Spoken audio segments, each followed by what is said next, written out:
Hi friends, welcome to DS teacher academy. तो friends, यहाँ पे हम बात करेंगे यूपी टीजीटी पीजीटी एलिजिबिलिटी यानी योग्यता के बारे में और सब्जेक्ट कॉम्बिनेशन कैसे बनाया जाता है इसके बारे में हम बात करने वाले हैं। तो फ्रेंड्स, कमेंट बॉक्स में बहुत सारे स्टूडेंट लिख कर सेंड किए थे कि सर मेरा सब्जेक्ट कॉम्बिनेशन बन रहा है कि नहीं बन रहा है, प्लीज़ रिप्लाई करके समझाइए। तो मैं वहाँ पर रिप्लाई करके उन लोगों को समझाने की बहुत सारी कोशिश किया हूँ, बट जिनके मन में अभी भी डाउट है तो मैं वो डाउट क्लियर कर दूंगा इस वीडियो के माध्यम से। तो मैं एक बात बता देना चाहता हूँ कि आप वीडियो को स्किप मत कीजिएगा। वीडियो को स्टेप बाय स्टेप देखिए। वीडियो ज़्यादा लंबा नहीं होगा, 10 से 12 मिनट का होगा और आपकी ज़िंदगी के लिए अहम होगा, बहुत इंपॉर्टेंट होगा। क्योंकि 2016 में जितने भी स्टूडेंट हैं, मैं आपको बता देता हूँ, जो लोग स्टूडेंट बाहर हुए हैं उन लोगों का कंडीशन क्या था कि उन लोगों का सब्जेक्ट कॉम्बिनेशन नहीं था। फॉर्म भरे थे, फॉर्म एक्सेप्ट भी कर लिया गया था और जो परीक्षा है वो करेक्ट भी किए थे। जब डॉक्यूमेंट्स वेरिफिकेशन हो रहा था तो वहाँ पे सब्जेक्ट कॉम्बिनेशन देखा गया और नहीं हुआ तो उन लोगों को बाहर कर दिया गया। तो ये जो कंडीशन है आप लोगों के साथ ना हो। मैं बिल्कुल यही कहूँगा कि आप लोग इस वीडियो को स्टेप बाय स्टेप देखिए ताकि आप लोग भी वंचित ना हुए इस वैकेंसी से। तो आप स्किप कर देंगे तो आपको मटेरियल समझ में नहीं आएगा और कैसे कैसे किस सब्जेक्ट के साथ कॉम्बिनेशन बनाया जाता है वो भी समझ में नहीं आएगा। तो मैं आपसे रिक्वेस्ट करता हूँ और एक और बात बता देना चाहता हूँ कि डीएस टीचर अकेडमी पर एनी टाइम जो स्टूडेंट जुड़े रहते हैं उन लोगों का नाम मैं बता देना चाहता हूँ, क्योंकि वो लोग टीजीटी पीजीटी जो वैकेंसी है उसको अपना टारगेट बना चुके हैं। अपने करियर में जो टीचर लाइन में जो करियर बनाना चाहते हैं वो लोग टारगेट बना चुके हैं। बिल्कुल जुनून है उन लोगों को दिल में कि हमको एक टीचर बनना है टीजीटी पीजीटी में। तो उन लोगों का नाम मैं बता देना चाहता हूँ जो कमेंट बॉक्स में लिखे हैं और साथ साथ मेरे जुड़े रहते हैं बराबर एनी टाइम। तो उन लोगों का नाम है रिंकी, रेशमी गुप्ता, प्रियंका, प्रीति, प्रिया, श्रेया पांडे, स्नेहा यादव, प्रमोद यादव, प्रिया तिवारी, विनोद कुमार, नमन शर्मा, राखी चौहान, रोहित और सुनैना भारती, रुचि और नेहा। तो फ्रेंड्स, ये सारे स्टूडेंट जितने भी हैं ये बराबर जुड़े रहते हैं मुझसे और कमेंट बॉक्स में टीजीटी पीजीटी से रिलेटेड सारी जानकारी वो लोग अवेलेबल जितना है मैं करवा देता हूँ उन लोगों के लिए, ताकि उन लोग को हेल्पफुल हुए और वो अपने टीचर लाइन में करियर बनाना चाहते हैं। तो उन लोगों को हमारी तरफ से उनके भविष्य के लिए, उज्जवल भविष्य के लिए मैं कामना करता हूँ कि वो लोग जल्दी से टीचर बने और अपना टीचर लाइन में करियर बना सके। ओके फ्रेंड्स, अब हम बात करने वाले हैं टीजीटी पीजीटी का कॉम्बिनेशन के बारे में, कैसे कॉम्बिनेशन बनाया जाता है। ओके फ्रेंड्स, तो फ्रेंड्स यहाँ पे हम देख सकते हैं, यहाँ पे है संयुक्त सब्जेक्ट, संयुक्त विषय। यहाँ पे मैं बात करने वाला हूँ कॉम्बिनेशन के लिए कि कैसे कॉम्बिनेशन बनाया जाता है। तो फ्रेंड्स, यहाँ पे हम हिंदी के बारे में बात करने वाले हैं। जो डाउट ज़्यादा हिंदी वालों के लिए होता है उसके बारे में बता देना चाहता हूँ। अब फ्रेंड्स, मैं एक और बात बताना चाहता हूँ, इस वीडियो को आपको समझ में नहीं आएगा तो मैं लिख के दे रहा हूँ कि पूरे यूट्यूब पर ढूंढ लीजिएगा, आपको कोई भी स्टेप बाय स्टेप समझाने वाला यूट्यूबर नहीं मिलेगा। तो मैं आपसे बस यही रिक्वेस्ट कर रहा हूँ कि आप स्टेप बाय स्टेप इस वीडियो को देखिए, आपको बिल्कुल समझ में आएगा। तो फ्रेंड्स, हिंदी के लिए बात करेंगे कॉम्बिनेशन कैसे बनाया जाता है हिंदी सब्जेक्ट्स के लिए। तो आप ग्रेजुएशन फर्स्ट ईयर और सेकेंड ईयर तक हिंदी और संस्कृत पढ़े हैं तो आप बिल्कुल एलिजिबल हैं हिंदी से लिए, आपका कॉम्बिनेशन बन रहा है, ये ध्यान रखिए। और मैं बात बताना देता हूँ, जो स्टूडेंट ग्रेजुएशन हिंदी केवल हिंदी सब्जेक्ट से किए हुए हैं तो वो लोग एलिजिबल नहीं है। उन लोगों के लिए क्या करना पड़ेगा कि 11 और 12 यानी कि 11वीं और 12वीं में संस्कृत होना ज़रूरी है, तभी आप हिंदी से एलिजिबल होंगे। ओके फ्रेंड्स, तो आपको मैं फिर से एक बार रिपीट कर दे रहा हूँ कि आपका फर्स्ट ईयर और सेकेंड ईयर तक हिंदी और संस्कृत होना ज़रूरी है, साथ में 11 और 12 में संस्कृत होना ज़रूरी है, तब भी आप एलिजिबल होंगे हिंदी के लिए। ओके फ्रेंड्स, ये डाउट क्लियर हो गया होगा। अभी डाउट क्लियर नहीं होगा तो मैं एक बार और बता देना चाहता हूँ। देखिए, हिंदी और संस्कृत से फर्स्ट ईयर और सेकेंड ईयर तक, थर्ड ईयर तक कोई मायने नहीं है, थर्ड ईयर तक किए हैं तो अभी आपका बेटरफुल है, नहीं तो आप सेकेंड ईयर तक किए हैं तो अभी आप एलिजिबल हैं। तो फर्स्ट ईयर और सेकेंड ईयर हिंदी और संस्कृत होना चाहिए, साथ में आपका 11 और 12 में संस्कृत होना कंपलसरी है, तभी आप हिंदी से कॉम्बिनेशन बनाएंगे और आप एलिजिबल होंगे और आप हिंदी सब्जेक्ट के लिए आप टीचर लाइन में करियर बना सकेंगे। ओके फ्रेंड्स, ये डाउट आपको क्लियर हो गया होगा। अब बात करते हैं सोशल साइंस के लिए, सामाजिक विज्ञान के लिए जो डाउट उत्पन्न होता है उसके बारे में हम बात करने वाले हैं। तो फ्रेंड्स, आपको जैसे पता होगा कि सोशल साइंस में 4 सब्जेक्ट जुड़ा हुआ है कॉम्बिनेशन के लिए। वो सब्जेक्ट कौन कौन सा है मैं बता देना चाहता हूँ। देखिए, हिस्ट्री, पहला तो आपका हिस्ट्री है, उसके बाद से जियोग्राफी है और इकोनॉमिक है, ये तो पता होगा, और पॉलिटी है। ओके, तो फ्रेंड्स ये ध्यान रखिए, आपका हिस्ट्री, ज्योग्राफी, इकोनॉमिक्स और पॉलिटी, आप किसी भी 2 सब्जेक्ट्स के साथ ग्रेजुएशन किए हैं सेकेंड ईयर तक, फर्स्ट ईयर और सेकेंड ईयर तक, थर्ड ईयर तक की भी किए हैं तो बहुत बेटरफुल है आपके लिए, कोई टेंशन नहीं है। बट आप सेकेंड ईयर तक किए हैं तब भी आप एलिजिबल हैं, कोई भी 2 सब्जेक्ट से, ये ध्यान रखिए। सोशल साइंस के साथ 2 सब्जेक्ट, सोशल साइंस के साथ किसी भी 2 सब्जेक्ट से, जैसे हिस्ट्री और पॉलिटी हो गया, चाहे हिस्ट्री इकोनॉमिक्स हो गया, चाहे जियोग्राफी पॉलिटी हो गया, चाहे जियोग्राफी इकोनॉमिक्स वाला हो गया, तो ऐसे जितने सब्जेक्ट हैं 4 सब्जेक्ट, आप 2 सब्जेक्ट से बिल्कुल ग्रेजुएशन किए हुए हैं और साथ में बीएड है तो बिल्कुल आप एलिजिबल हैं। ओके फ्रेंड्स, आपको समझ में आ गया होगा। नहीं समझ में आया तो फिर मैं आपको रिपीट कर दे रहा हूँ। देखिए यहाँ पे ध्यान से देखिएगा, क्योंकि ये आपका जानना बहुत ज़रूरी है, क्योंकि फॉर्म का पहला स्टेप यही है। आपकी भर्ती के लिए पहला स्टेप यही है, यहीं से आपको टारगेट बनाना है कि हम टीजीटी पीजीटी में टीचर बन सकेंगे। देखिए सोशल साइंस में 4 सब्जेक्ट होते हैं। हिस्ट्री, यहाँ पे देखिए हिस्ट्री होता है, हिस्ट्री, जियोग्राफी, इकोनॉमिक्स और पॉलिटी, ये आपको पता होगा।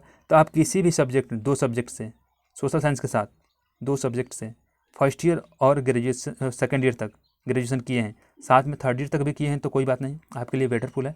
लेकिन आप सेकेंड ईयर तक किए हैं तभी आप एलिजिबल हैं, तो आप सोशल साइंस का फॉर्म भर सकते हैं। आपका सब्जेक्ट कॉम्बिनेशन बन सकता है, आपको आयोग भी नहीं रोकेगा। ओके फ्रेंड्स, ये तो बात हुआ बीए वालों के लिए, जो लोग बीए किए हैं उन लोगों के लिए ये बात हुआ। अब बीएससी वालों के लिए बात करने वाले हैं कि बीएससी वाले कैसे कॉम्बिनेशन बनाते हैं। ओके फ्रेंड्स, तब बात करते हैं बीएससी के लिए। तो फ्रेंड्स यहाँ पे आप देखिए बीएससी की हम बात करने हैं। तो फ्रेंड्स यहाँ पे साइंस में, साइंस वर्ग वालों के लिए है, बीएससी वालों के लिए। तो बीएससी आप पीसीएम से किए हैं, यानी कि फिजिक्स केमिस्ट्री मैथ से किए हैं, तो आपको मैं बता देता हूँ कि फर्स्ट ईयर और सेकेंड ईयर तक पीसी है, फिजिक्स केमिस्ट्री है, तो आप बिल्कुल एलिजिबल हैं। फिजिक्स से भी और केमिस्ट्री से भर सकते हैं फॉर्म। और मैथ की बात कर रहा हूँ, तो जो लोग मैथ से, तो मैथ एक इकलौता ऐसा सब्जेक्ट है जो खुद में कम्बिनेशन बनाता है, किसी भी सब्जेक्ट के साथ उसको जोड़ने की ज़रूरत नहीं है, यह एक इकलौता सब्जेक्ट है। ओके फ्रेंड्स, तो जो लोग बीए भी मैथ से किए हुए हैं वो लोग भी एलिजिबल हैं, साथ में बीएड होना चाहिए। और जो लोग बीएससी भी किए हुए हैं मैथ से फर्स्ट ईयर और सेकेंड ईयर तक, वो भी एलिजिबल हैं, टीजीटी के लिए फॉर्म भर सकते हैं। ओके फ्रेंड्स, अब बात करते हैं जीव विज्ञान के लिए। तो फ्रेंड्स साइंस में जीव विज्ञान भी आता है।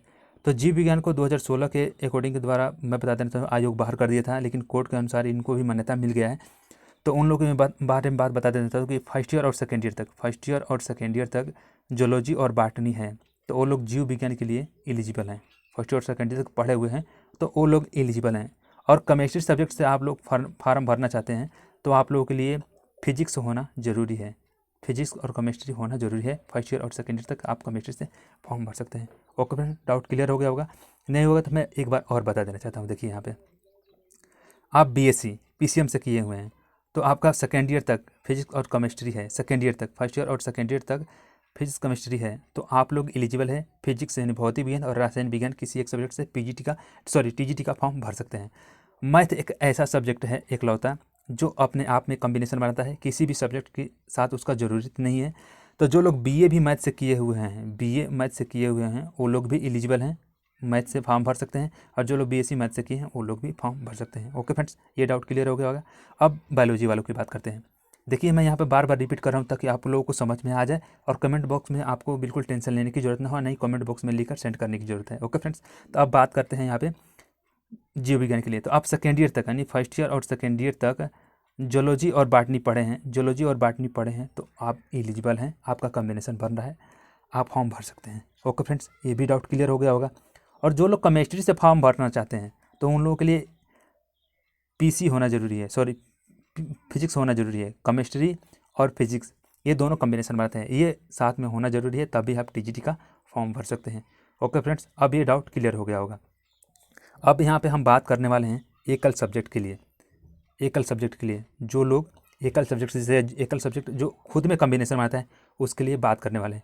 तो फ्रेंड्स मैं आपको बात करने से पहले मैं बता देना चाहता हूँ कि आप डीएस टीचर अकेडमी पर पहली बार वीडियो देख रहे हैं तो वीडियो के नीचे रेड कलर में लिखा है सब्सक्राइब बटन, उसको प्रेस कर लीजिए। सब्सक्राइब करना बिल्कुल फ्री है, कोई चार्ज नहीं यहाँ पे। और कमेंट बॉक्स में लिख कर अपना सब्जेक्ट नेम सेंड कर दीजिए, आपको एग्जाम से 30 दिन पहले फ्री में PDF दे दिया जाएगा। ओके फ्रेंड्स, तो अब हम बात करते हैं यहाँ पे एकल सब्जेक्ट के लिए। तो फ्रेंड्स आप सेकेंड ईयर, फर्स्ट ईयर और सेकेंड ईयर तक ये जितने भी 10 सब्जेक्ट हैं, आप किसी भी एक सब्जेक्ट के साथ ग्रेजुएशन किए हैं तो आप एलिजिबल हैं, फॉर्म भर सकते हैं। जैसे आपका संस्कृत हो गया सेकेंड ईयर तक, अंग्रेजी हो गया, उर्दू हो गया, गृह विज्ञान हो गया, कृषि विज्ञान हो गया, कॉमर्स हो गया, कला हो गया, संगीत हो गया, सिलाई हो गया और शारीरिक शिक्षा हो गया। तो फ्रेंड्स आप किसी भी एक सब्जेक्ट के साथ ग्रेजुएशन किए हुए हैं सेकेंड ईयर तक, थर्ड ईयर तक किए हैं तो और भी बेटरफुल है, लेकिन सेकेंड ईयर तक किए हैं तभी आप एलिजिबल हैं। तो आपको ये जितने भी सब्जेक्ट यहाँ पे दिखाई दे रहा है, किसी सब्जेक्ट के साथ कॉम्बिनेशन बनाने की ज़रूरत नहीं होता है, ये खुद एकलौता सब्जेक्ट है, ये खुद अपने आप में कॉम्बिनेशन बनाते हैं। तो आपको जो डाउट मन में होगा वो क्लियर हो गया होगा। तो आपको मैं फिर दोबारा बताने की कोई है ही नहीं ज़रूरत, क्योंकि ये एकल सब्जेक्ट है। आपको पता होगा एकल सब्जेक्ट के साथ किसी भी सब्जेक्ट का कोई कॉम्बिनेशन नहीं होता, ये खुद में एक कॉम्बिनेशन बनाते हैं। ओके फ्रेंड्स, ये डाउट क्लियर हो गया होगा। ओके, अब बात करते हैं कि योग्यता क्या होना चाहिए। तो योग्यता पर मैं एक वीडियो बनाया हूँ सब्जेक्ट कॉम्बिनेशन का, मैं डिस्क्रिप्शन में उसका लिंक दे दूंगा, आप भी वहाँ से जाकर देख सकेंगे। तो टीजीटी का फॉर्म भरते हैं तो आपका बीए या बीएससी होना चाहिए, साथ में बीएड होना चाहिए। ओके फ्रेंड्स, अब पीजीटी का फॉर्म भरते हैं तो आपका एमए या एमएससी होना चाहिए किसी भी एक सब्जेक्ट के साथ। यहाँ पे मिस्टेक हो गया है, किसी भी यहाँ पे एक सब्जेक्ट के साथ होगा, एक सब्जेक्ट छूट गया, यहाँ पे आप लिख लीजिएगा किसी भी विषय के साथ होना चाहिए, या किसी भी एक सब्जेक्ट के साथ आप पीजी किए हुए हैं तो आप पीजीटी के लिए एलिजिबल है। इंटर कॉलेज का प्रवक्ता बन सकते हैं, ये हाई स्कूल कॉलेज का टीचर बनते हैं और ये लोग इंटर कॉलेज का टीचर बनते हैं। और फ्रेंड्स बात करते हैं स्पेशल क्वालिफिकेशन के लिए। जैसे मान लीजिए कि आप बीए हिंदी से किए हुए हैं और आपका बीएड में टीचिंग सब्जेक्ट हिंदी है तो आपका 2% का भारांक मिलेगा, ये ध्यान रखिए। और आप बीएससी किए हुए हैं मैथ से या फिजिक्स केमिस्ट्री से किए हैं और आपका बीएड में टीचिंग सब्जेक्ट मान लीजिए कि मैथ है और आप बीए भी मैथ से किए हुए हैं तो आपको भी 2% का भारांक मिलेगा, ये ध्यान रखिएगा, ये आपको बता देना चाहता हूँ। और पीजीटी वालों के लिए बता देना, आप बीएड किए हैं तो आपको 1% के लिए, बीएड किए हुए हैं तो आपको 1% का भारांक मिलेगा। और साथ में जो बीएड किए हुए हैं उसमें टीचिंग सब्जेक्ट आपका जो बीए में है, मान लीजिए कि जियोग्राफी से आप बीए किए हुए हैं और अब बीएड में आपका जियोग्राफी टीचिंग सब्जेक्ट है तो आपको भी 2% का भारांक दिया जाएगा। ओके फ्रेंड्स, तो ये डाउट आपका क्लियर हो गया। तो फ्रेंड्स मैं आपको बता देना चाहता हूँ कि आप किसी भी स्टेट से टीजीटी पीजीटी का तैयारी कर रहे हैं, किसी भी स्टेट से किसी भी राज्य से तैयारी कर रहे हैं तो प्लीज़ कमेंट बॉक्स में लिख कर अपना सब्जेक्ट नेम सेंड कर दीजिए। आपको एग्ज़ाम से 30 दिन पहले पीडीएफ प्रोवाइड करा दीजिएगा बिल्कुल फ्री में। और चैनल को सब्सक्राइब कर लीजिए, चैनल को सब्सक्राइब करना बिल्कुल फ्री है, कोई चार्ज नहीं है, कोई चार्ज आपको लिया नहीं जाता, क्योंकि जितना भी एजुकेशन से रिलेटेड इन्फॉर्मेशन दिया जाता है बिल्कुल फ्री में दिया जाता है, कोई चार्ज लिया नहीं जाता। ओके फ्रेंड्स, और चैनल को सब्सक्राइब करते हैं तो आपका जो नाम है हमारे ईमेल पे आ जाता है, जिससे आपको पीडीएफ प्रोवाइड कराने में आसानी होगा मुझे। ओके, मर्ज करने में या सेंड करने में या व्हाट्सएप पे सेंड करने में हमको आसानी होगी। तो आप चैनल को सब्सक्राइब कर लीजिए, सब्सक्राइब करना बिल्कुल फ्री है। ओके फ्रेंड्स, आई होप आपको समझ में आ गया होगा। ओके फ्रेंड्स, तो इस वीडियो में इतना ही आज के लिए। Happy nice day, watching for video. Vande Mataram.